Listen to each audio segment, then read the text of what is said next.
亲爱的朋友们，欢迎来到微光夜读。为了能送女神一个体面的生日礼物，我不分日夜拼命打工，终于给她买了一只上万块的镯子。可是她生日那天却坐进了别人的跑车，还拿出包羞辱我。我这包配货都要100多万，20万一只，你那破镯子比得上吗？可这种包，我妈放杂物的房间里不到处都是吗？接下来开始我们本期故事，记得点击订阅并开启小铃铛。露露，我求你不要离开我，我是真心喜欢你。我追出宴会厅的大门，看见穿着超短裙的程璐坐进了一辆打眼一看就价值不菲的跑车里。程璐身边染着黄毛的男人转头看着我笑：“哥们，要点脸，我要是你早就滚了，还在这丢人现眼呢。”就是，身后不知什么时候围上来10多个人，都是今天来参加程璐生日宴的同事。他们把我围在中间，你一言我一语的揶揄嘲笑着我：“石磊，差不多得了，别老癞蛤蟆想吃天鹅肉。”可说呢，人刘少什么家底？你什么家底？刘少开法拉利，你开啥？我低下头，我坐公交车来的，哈哈哈哈哈哈哈！周围的人笑成一团。那你今天来干什么？我从衣服口袋里掏出一个盒子，递到程璐面前。我就是想来给露露送一个生日礼物。周围的人瞬间像猎狗似的围了上来。程璐拿过我手上的盒子，打开看了一眼就笑了。我还是第一次看到这么细的金镯子。我有些窘迫地挠了挠头发：“对不起，我上个月才知道你生日是今天，日夜打工才赚了1万多。明天我一定送一个更好的。”哈哈哈哈哈哈哈！周围的同事顿时笑得更开心了。石磊，你别真是块石头吧？日夜打工也太可怜了，我都要为你落泪了。别搞了哥们，真太寒酸了。我的脸在哄笑声中涨得通红。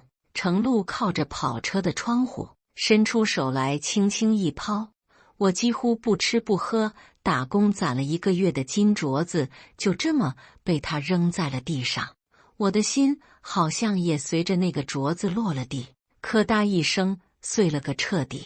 石磊，我听见程璐叫我，机械地抬起头。程璐的脸还像第一次见面时一样娇柔美好，那双曾经被我幻想过无数次能牵住的手，轻轻地在车窗上敲了敲，很不耐烦地斜睨了我一眼，看着我的眼神里充满了鄙夷。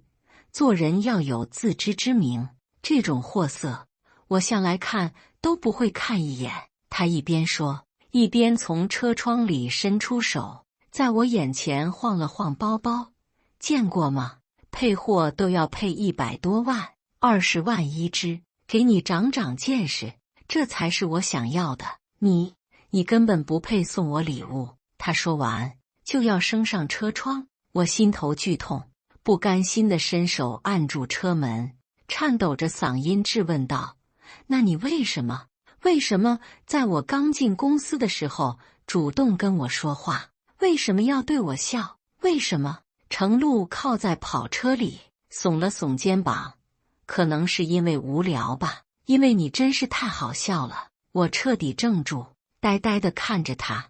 原来那些我自以为的一见钟情，在他眼里都是笑话，或者说我整个人都是个笑话。突然，我按在车门上的手背一阵刺痛，我低下头，发现驾驶座那个黄毛手里的烟头竟然直接按在了我手上。我猛地缩回手，眼睁睁看着那辆跑车在我面前一骑绝尘，消失在了黑暗里。周围的同事走过来，拍了拍我的肩膀：“石磊，不是我们说话不好听，有时候人确实得有自知之明。程璐是什么人？那是在咱们公司的女神。你觉得人家能够看上你啥？看上你家里穷啊，还是看上你穿的土啊？还有，你这乱糟糟的头发，多少天没剪了？你跟人就不是一个世界的，别痴心妄想了。我就这么呆呆地站在原地，听着同事们或同情或看热闹的嘲讽，到最后也没反驳一句。渐渐的，同事们看我不说话，也失去了兴趣，都走开了。突然，一只干净白皙的手在我面前摊开，掌心里放着那只被程璐扔出来的金镯子。我抬头看见了隔壁科室的白姜维。白姜维留着厚厚的齐刘海，戴着大大的黑框眼镜，友善地朝我伸了伸手：“收着吧，回头卖了钱自己吃顿好的。你不是说这一个月几乎不吃不喝吗？”我抖着手接过金镯子，低声道了谢。白姜维看着我的手叹了口气，扔下一句：“等我一会儿”，转身跑了。不一会儿，他又跑了回来，手里拿着消毒水和烫伤膏。我跟他马路边坐下了，他低着头帮我消了毒，又上了药。我苦笑着摇摇头：“你别理我了，回头他们该连你一起笑话了。”白姜维笑着拍了拍我的肩膀：“有什么的呀？男子汉大丈夫的，谁追女孩还没出过丑了？不就是识人不明吗？没啥，以后遇见合适的继续努力。”我没想到这个没说过2句话的同事会这么安慰我，一时间心里说不出的酸楚，梗着脖子点了点头。好半晌，我情绪终于恢复了不少，突然想起来个事儿。那个小白，我问你个事，你说刚才程璐拿出来给我看那个包是啥牌子的？哦，爱马仕呗。白姜维说完一皱眉：“你该不会想打工给他买爱马仕吧？这可不行，把你卖了都买不起。”我眨眨眼：“是吗？可我妈放杂物，那间屋子里都是这东西啊。”白姜维笑了：“阿姨倒腾货啊！”还没等我再说什么，白姜维一拍我肩膀：“走吧，我请你吃宵夜，算是安慰你受伤的少男心。”我打工攒钱给程璐买生日礼物的事儿，在公司里爆开了。我不知道是谁说的，我只知道在那天之后，我成了整个部门的笑料。他们给我起了个外号，叫自信哥。自信哥给我买杯咖啡，自信哥帮我复印一份材料，自信哥，我要是也像你这么自信就好了。每次有人说完，大家都会哄堂大笑。而这些人里，最过分的就是我们部门的主管李志。李志今年已经奔50了，脑顶头发加一起没有谢广坤多。虽然只是一个部门的小主管，却用自己手里那点能力，最大限度地为难着手底下的人。他一直对程璐大献殷勤。这次得知我在生日宴会上对程璐公开示好之后，看我更是不顺眼，每天都给我加派数不清的工作，只要有外勤，肯定让我去跑，什么脏活累活都交给我。可这样他还是不够，甚至当着所有同事的面，把我刚做好的方案摔在我脸上，大声训斥：“石磊，你这做的什么东西？你的脑子是不是都用在怎么癞蛤蟆吃天鹅肉上了？怎么连这点工作都做不好？重新写！”同事们都在旁边看热闹，低声的交谈调笑着，而程璐就坐在他的工位上，笑意吟吟地看着我。他的手边就放着那个黄毛送他的20万的包，他给那个包特意配了个塑料包装袋，有人碰到他会立刻不高兴地拿起来：“别乱动，坏了修一下，你都赔不起。”我不知道为什么那么一个包都值得被珍惜，而我的真心在他面前却一文不值。其实我刚开始认识程璐的时候，他不这样。那时我刚进公司，从那样偏远的地方突然来到大城市，很不适应，打印经常打错，发邮件也发不明白，甚至连咖啡机都不会用。同事们背地里都说人事部脑子瓦特了才会招我进公司，只有程璐会对我微笑，教我用打印机，教我怎么泡咖啡。他笑起来的时候，嘴边有2个梨窝，每次只要他对着我笑，我就恨不得陷进他的梨窝里。可后来我渐渐知道，原来程璐不是对我这样，他是对每个男人都这样。他会不经意地搭着男同事的肩膀看文件，把人聊得面红耳赤。他也会故意今天跟这个亲近一点，明天跟那个亲近一点，搞得办公室里的男人互相看不顺眼。可能就如他所说，我们太蠢，太有趣了。可我还是控制不了自己，我的目光依然习惯性地追随他。所以当他一个电话打过来时，即使是半夜，我也还是从被窝里爬起来，以最快的速度赶来了。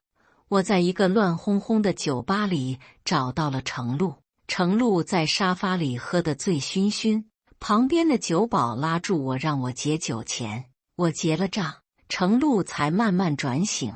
他伸手搂着我的脖子，让我送他回家。我心头小鹿乱撞，以为我终于守得云开见月明了，抱得美人归了。可是刚走出去酒吧，我就被人一个窝心脚踹翻在地。我捂着胸口呛咳了半天，抬起头就看见了程璐生日那天开车带他离开的黄毛，他身边还跟着几个纹龙刺凤的小混混。程璐看见那黄毛，就像受了天大的委屈，立刻缩进了他怀里，抽抽噎噎地哭了起来。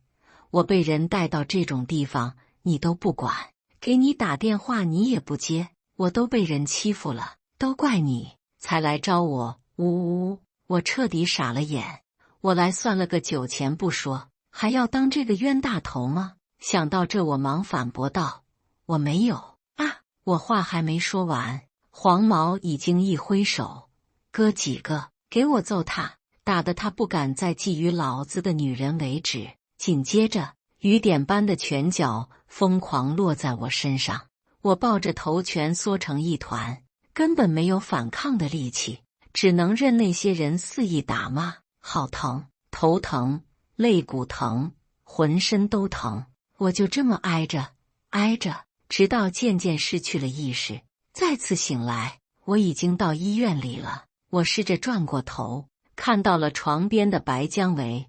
小白，你怎么在这？白姜维叹了口气，我刚好有个案子要跟你聊，给你打电话是医生接的，说你身边一个人都没有，我就过来了。我苦笑着点点头。白姜维又问道：石磊，你这到底是被谁打的？报警了没有？我摇摇头，算了，说不清。白姜维还想说什么，最后还是咽了回去。好吧，既然你自己不想追究，那就算了。医生说你手臂骨裂，好几根肋骨都裂了，还有轻微脑震荡，你自己要多注意，好好保养身体。这是我给你买的饭，一会儿你缓一缓，吃一点。我眼眶一热，谢谢，每次都这么麻烦你。白姜维摇摇头，没事儿，其实我看见你，就像看见当初刚来这里的自己。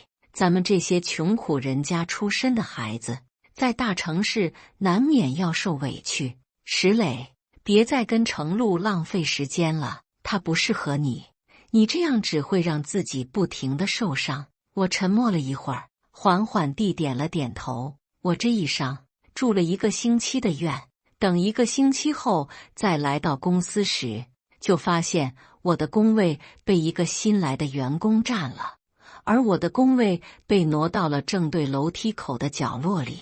我找到李主管质问，为什么把我的位置挪到那里？李主管早就看我不顺眼，把我骂了个狗血淋头。为什么？这时公司还是你家，说不来就不来。我告诉你，我不开除你已经算是发了善心了。我不是请假了吗？请假也不行。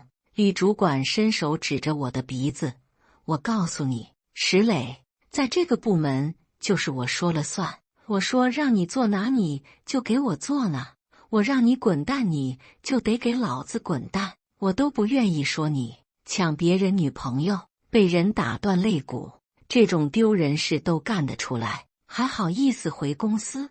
我要是你直接自己卷铺盖走人。李主管话没说完，我猛地转头看向程璐，当天的事只有他知道，也只有他能在公司里散播这种谣言。程璐见我看他，有些心虚地转过头去，一言不发。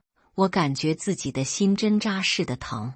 程璐，你为什么要这么折磨我？既然这样，那就别怪我不留情面了。经过这件事，我在公司里的人缘更差了，每天上班下班，甚至中午吃饭都形单影只。偌大的餐厅里，竟然没有一个人愿意跟我同桌吃饭。我像是得了什么疫病，被所有人嫌弃躲避。当然，这些人里有一个例外，那就是白姜伟。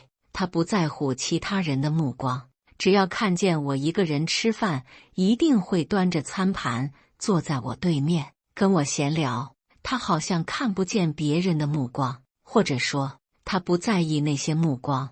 白姜维成了我在这个公司仅剩的唯一的朋友。日子就这么一天天过去，我仿佛也习惯了这样的生活。这天晚上，我留在公司加班，突然听见李主管的办公室里传来一阵争吵求救声，听起来似乎是程璐的声音。我来不及多想，快步走了过去，猛地推开了门。果然，李主管正欺负程璐，程璐一张脸上布满泪痕。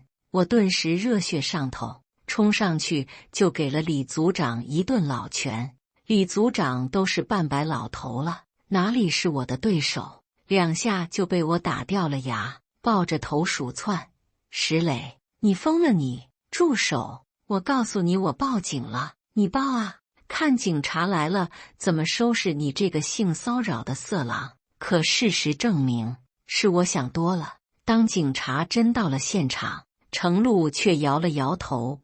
警察同志，我也不知道怎么回事，我和李主管正在商量方案。石磊进来就把李主管打了，估计是之前他请假，李主管给他挪了位置，他怀恨在心吧。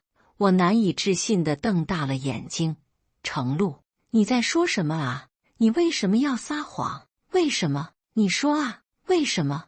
我状似癫狂地咆哮着，就这么一直死死盯着程璐，直到我被警察拧着胳膊带离派出所里。我被关在询问室，程璐做完笔录，来到询问室门口，静静地看着我。我抬头低声问：为什么？程璐盯着我：不为什么。石磊，我只是想过好日子。什么样的好日子？天天买爱马仕，给你买那些包，坐跑车，算好日子吗？如果你真的想要，我也可以给你。怎么给？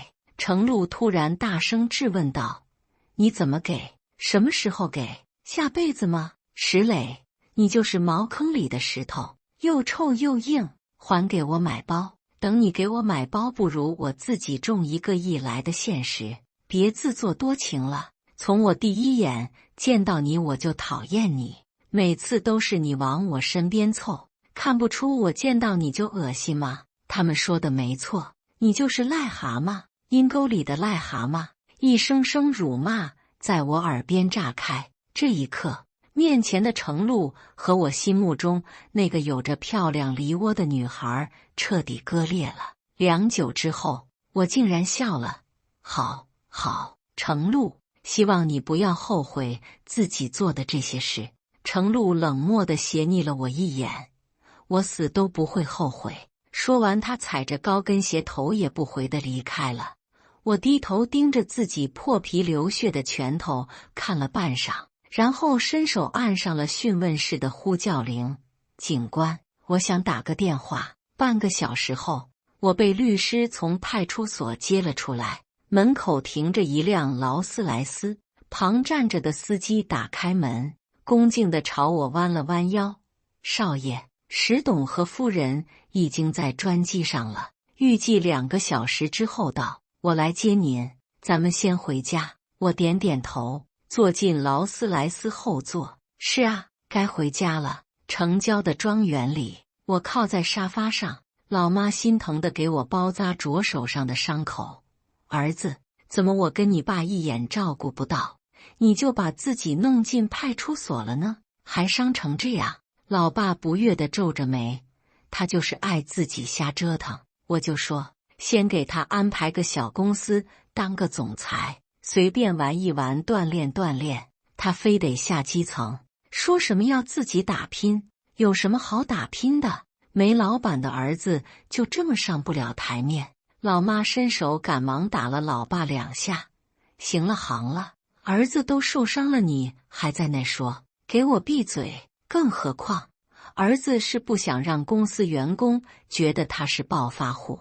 你以为煤老板的儿子是多光彩的事儿啊？儿子这是有志气。我知道老妈这是在宽慰我，向着我说话。从小到大，在老家的学校里，我都有一个外号，暴发户。我所有的同学朋友无一例外都是因为钱才跟我一起玩。我无数次从他们的眼睛里看到嫉妒和蔑视，我讨厌那种感觉。所以当老爸提出想在大城市发展，买了几个公司让我随意挑一个管一管的时候，我决定先到基层锻炼看看。可我没想到结局会是这样。想到这，我摇了摇头。妈，我现在突然觉得煤老板的儿子挺光彩的，这世界有钱才光彩。老爸老妈没想到我突然转了性，惊讶地对视了一眼。我笑着伸手一搂老爸肩膀，爸，你放心，明天我就到公司报道，直接当总裁。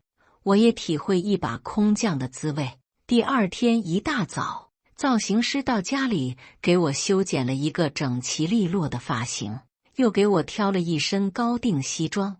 我坐着劳斯莱斯直接来到公司。今天公司空降大老板，所有部门的人都严阵以待，公司里气氛一时间非常紧张。我迈步走进企划部，正看见了顶着一脸乌青翘首以盼等待大老板的李志。李志看见我，先是一愣，随即立刻竖起了眉毛。石磊，你怎么出来的？你还想怎么样？我告诉你，你今天再敢动手，我告得你连裤子都穿不上。程璐看见我也皱眉。石磊，昨天我话说的还不够清楚吗？别以为你收拾一下，人模狗样的，我就会对你另眼相看。我告诉你，没戏。我笑了笑，没，我是来告诉你们，新来的老板要在会议厅见你们。李志狐疑地看了我一眼，是吗？果然，他刚问完就接到了董事的电话，说大老板要在会议厅见企划部全体职员。李志顿时顾不上我了，带着企划部所有人小跑着上了楼，边跑还边喊：快点快点儿，都给我爬楼梯，别让大老板等急了。我看着那群人急慌慌的背影，悠哉悠哉地乘电梯上了顶楼。刚来到会议厅门口，就听到李志在里头问：吴总，大老板啥时候来啊？为啥点名要见我们企划部啊？被他称为吴总的是公司的总经理吴海，我的直属下级。吴海昨天晚上已经提前到庄园见了我。秘书把门推开，我整了整衣领，缓步走进会议厅。李志见我走进来，生气又焦急地冲我摆手：赶紧进来，别挡着门。可还没等他说完，吴海已经先一步迎了上来：老板，您来了。他这句话落地，整个会议厅瞬间安静了下来，几乎针落可闻。我站在原地，愉悦地观赏着在场每个人的表情，吃惊的、错愕的、恐惧的，像一个五彩缤纷的调色盘。要多精彩有多精彩，其中最为精彩的还要数李治。他张开的嘴几乎能塞进一个鸡蛋，以非常均匀的速度颤抖着。老。吴海转头低声训斥道：“李治，还愣在那干什么？快过来见老板！”李治机械地走过来，他那张油腻的脸上每一块肌肉都在颤抖。刚走到我面前，竟然就直接腿一软跪了下去。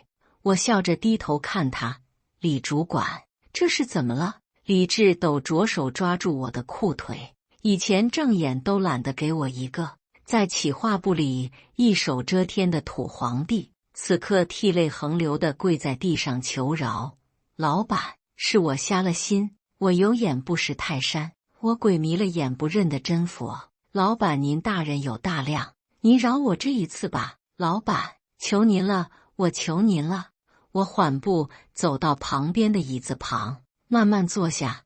不如你说说，昨天晚上究竟发生了什么？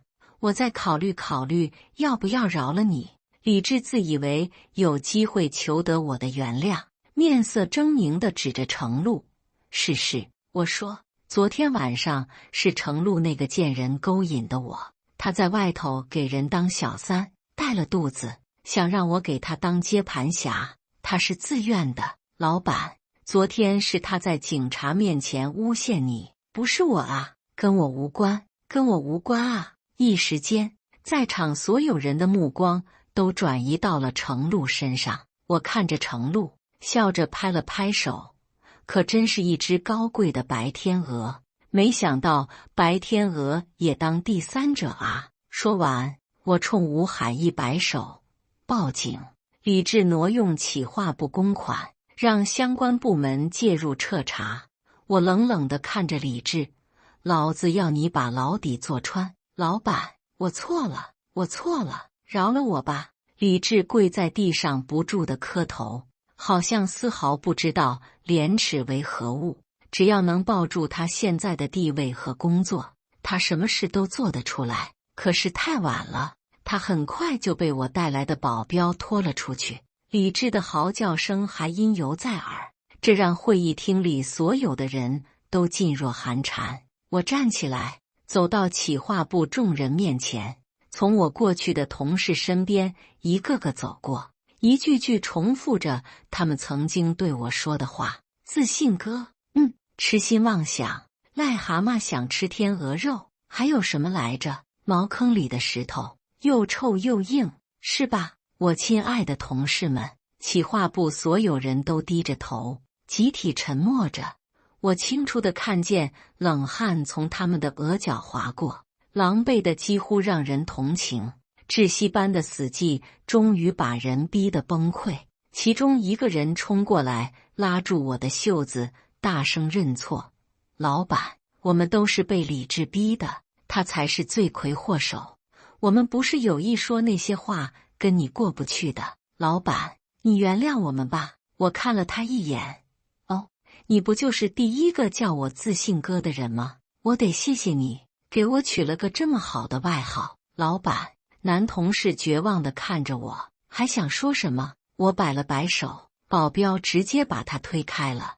我看着面前这些半年来日日夜夜嘲笑折磨我的同事，平静地开了口：“吴海，把企划部所有人集体辞退，在他们的履历上给我表明，职场霸凌，本是无论那个公司敢用他们，就直接公对公发函，就说是我的意思。”吴海点头：“是，老板。”我的命令出口，企划部所有人都彻底绝望了，有几个人甚至哭出了声。他们没想到，只是在公司里每天调笑同事几句，说几句落井下石的风凉话，做一些职场霸凌的擦边举动，会遭来这么严重的恶果。可这就是社会，成年人就是要为自己的一言一行负责。当初嘲讽我的时候有多开心，现在要付出的代价就有多惨痛。会议厅里10几个保镖站在两边，企划部众人敢怒不敢言，只能灰溜溜地夹着尾巴走了出去。我转头看向仅剩的程璐，好了，现在可以算算咱俩得账了。程璐一张俏脸毫无血色，苍白一片，她卑微地扯着嘴角，尽量对我露出微笑。她知道我喜欢她的梨窝，因为我曾经那么深情地、真心真意地跟她表白过。此刻，她所有的盛气凌人、嫌贫爱富一扫而空。她抬眼看着我，表情纯洁的，好像从未说过伤害我的话。石磊，我知道我之前说了很多伤人的话，可其实我心里是有你的，不然我也不会喝醉了之后给你打电话啊。自从你第一天进公司，我就一直对你有好感，可是我家里条件不好，我一直想有一个好的生活。我承认是我急功近利了，可是我真的过怕了苦日子。石磊，你能不能原谅我，给我一个机会，让我证明我对你的心意，好不好？程璐凄凄爱爱地伸手攀上我的胳膊。石磊，我真的喜欢你。我摸了摸下巴，也不是不行。程璐惊喜地睁大了眼睛，真的吗？这样，你把你那个黄毛男朋友的身份告诉我，我考虑一下。他是城西刘氏企业的独生子，不过我和他早已经分手了，已经很久没跟他来往了。我敷衍地点点头。程璐，我带你回家看看吧。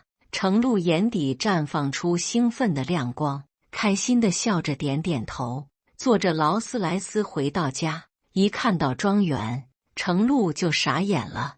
我笑着对他解释，这里是我家新置的房子，本市有一个正在开发的别墅区，还有4个楼盘。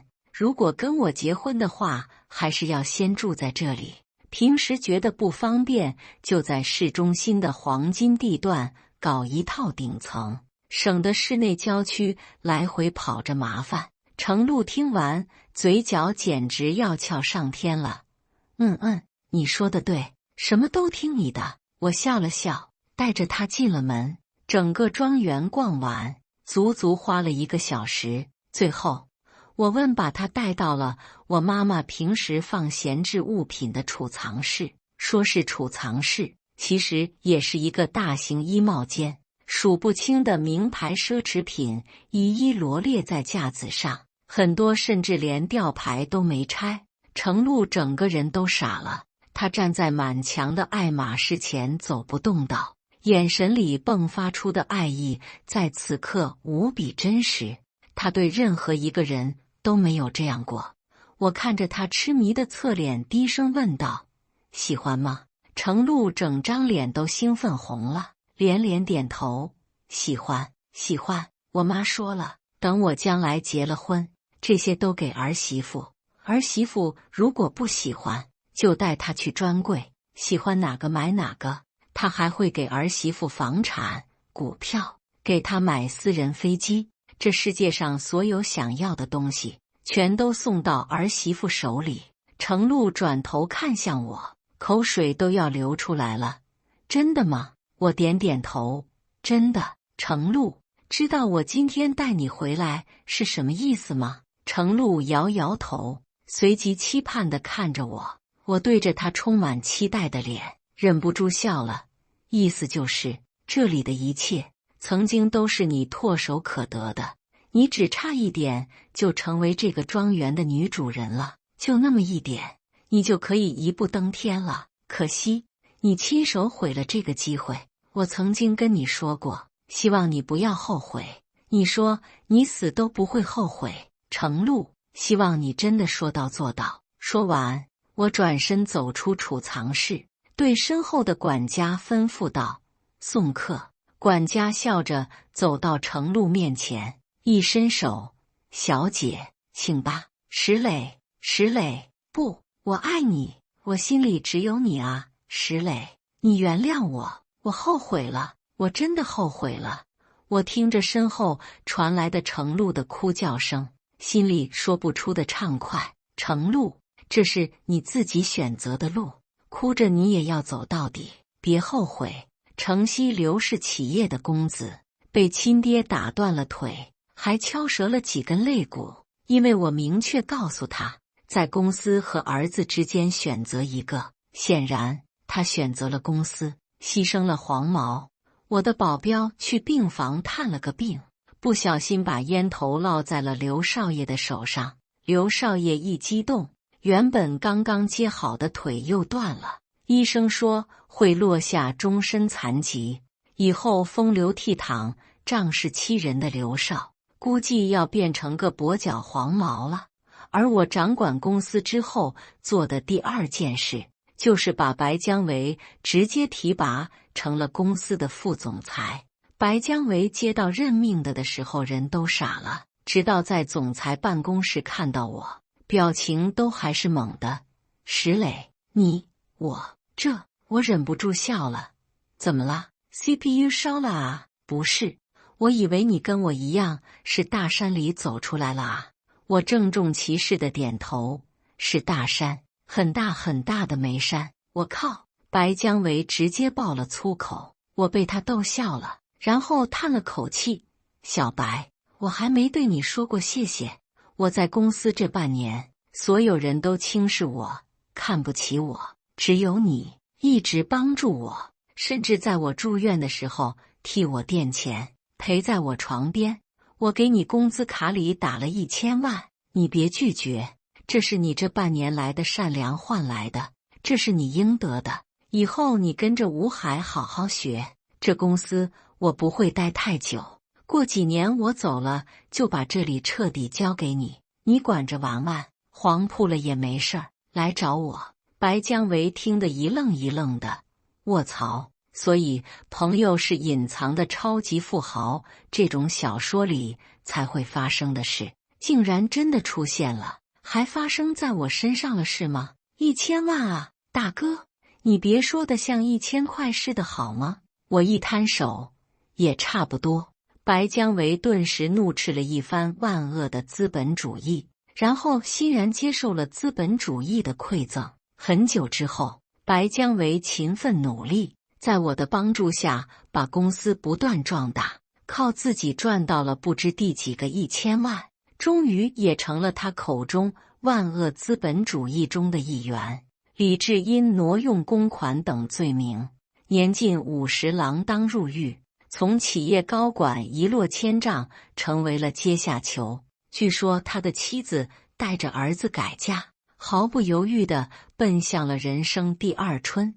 李志在监狱里亲身体验了一把真正的霸凌，生不如死，程路断送了自己一步登天的豪门阔太路。后来还被刘少爷的合法妻子堵在出租屋暴打了一顿，当场流产进了医院，最后为了保命不得不摘除了子宫。所以说，当第三者没有好下场，自作孽不可活。而我对于从基层干起再也没了兴趣，终于踏踏实实回家继承了1000亿家产。所以说，想吃天鹅的不一定都是癞蛤蟆，也很有可能是真正的青蛙王子。感谢大家的观看，本期故事精彩吗？欢迎大家在下方评论区吐槽。如果你喜欢这类故事，记得点击订阅微光夜读，并分享给更多的人，这会对我帮助很大。再次感谢大家的观看。